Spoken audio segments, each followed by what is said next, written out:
Stenography Hindi के डिक्टेशनों के नियमित अभ्यास के लिए यह चैनल बनाया गया है। आपकी सफलता ही इस चैनल का उद्देश्य है। सबसे पहले अपने इस चैनल को सब्सक्राइब कर लें, साथ ही आगे के अपडेट्स के लिए बेल आइकन को प्रेस करना ना भूलें। डिक्टेशन का समय 5 मिनट। Ready, start. सभापति महोदय, हमारे विधि मंत्री महोदय ने आज इस सदन के सामने जो बिल पेश किया है उसकी ओर न केवल इस सदन के सदस्यों का बल्कि सारे भारत के निवासियों का ध्यान आकृष्ट हुआ है।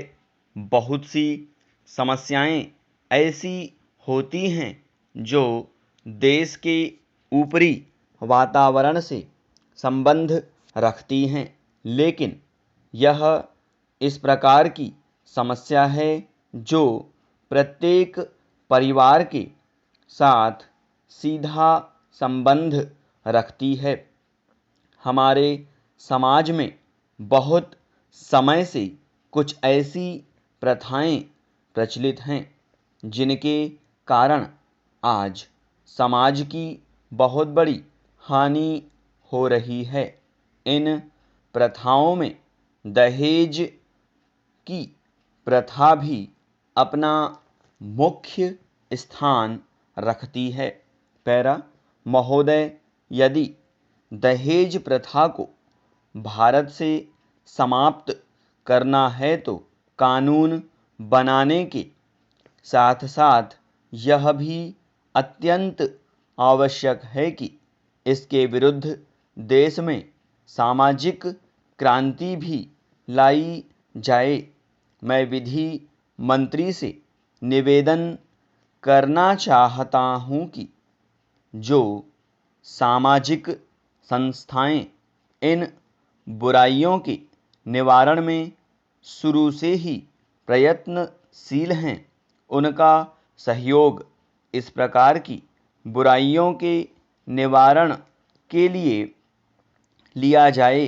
इस अवसर पर मैं एक और निवेदन करना चाहता हूं कि भारत में शिक्षा का अभाव भी इसका एक मूल कारण है।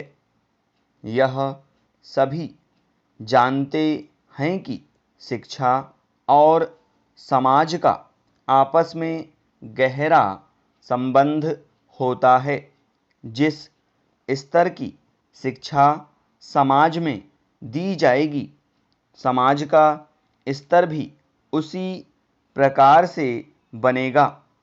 अच्छी शिक्षा से स्वस्थ समाज का निर्माण होता है।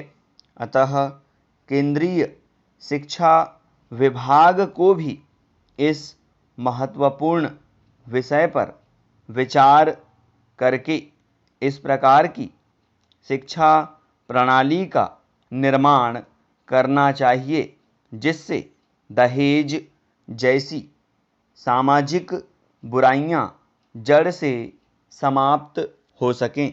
पैरा, यदि प्रारंभ में ही बच्चों को दहेज प्रथा जैसी बुराई के विषय में जानकारी प्राप्त हो जाएगी तो वे स्वयं इसका विरोध करेंगे।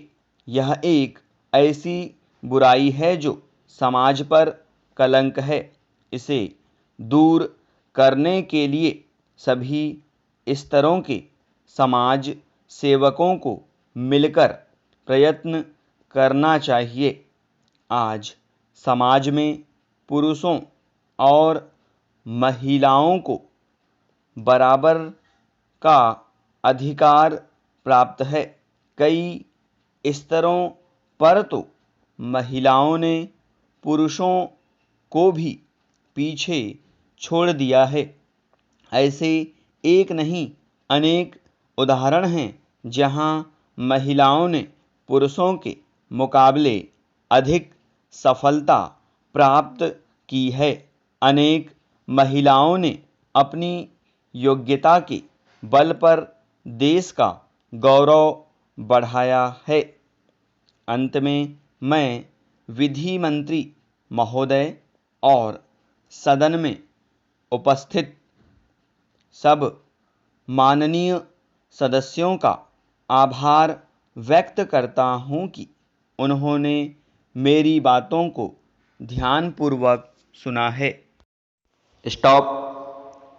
अब अपने लिखे गए डिक्टेशन को 5 मिनट या इससे कम समय में पढ़ने का अभ्यास करें।